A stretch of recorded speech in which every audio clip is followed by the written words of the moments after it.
अगर आप समझते हैं कि आप कराची जैसे इंतखाबात करवा के असेंबलियां बनवा लेंगे और आवाम खामोश रहेंगे, ऐसा नहीं होगा। आपके सामने है 1977 के वाक़यात आपके सामने हैं। तारीख को मत भूलिए। 70 के इंतखाबात के नतायज आपके सामने हैं। 77 के इंतखाबात के नतायज आपके सामने हैं। अगर आपने ऐसा किया तो तारीख आपको कभी माफ़ नहीं करेगी। पाकिस्तानी आवाम और कौम आपको माफ़ नहीं करेगी। चुनाचे वाहिद रास्ता है, इस्तीफ़े कबूल कीजिए। हमने अपनी 2 हुकूमतें कुर्बान की हैं, हमने 2 असेंबलियां कुर्बान की हैं।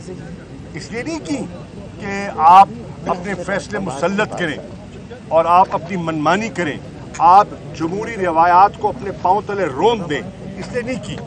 आज यह हुकूमत एक मरतबा बेनकाब हो गई है। इनके पास कोई एक्शन प्लान नहीं है, इनके पास कोई रोड मैप नहीं है। ये ना सियासी इस्तेकाम हासिल करने में कामयाब हुए हैं, ये ना मईशत को मुस्तहकम करने में कामयाब हुए हैं, और दहशत गर्दी फिर सर उठा रही है, ना उससे नबुर्द आज़मा हो रहे हैं।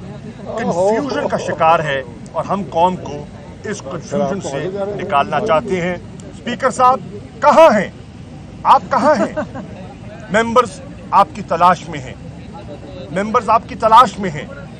आप हमें बुलाते थे, हम आपको आज सदा दे रहे हैं। आइए इस्तीफा कबूल कीजिए। मुल्क जो है वो एक एक दिन जो गुजर रहा है, मुल्क जो है वो तबाही के अंदर धंसता चला जा रहा है। जो रजीम चेंज ऑपरेशन कर कर पाकिस्तान के ऊपर इंपोर्टेड टोला मुसल्लत किया गया है, उसने ऐसे पाकिस्तान के हालात पैदा कर दिए कि 1971 के बाद से देखे नहीं गए थे।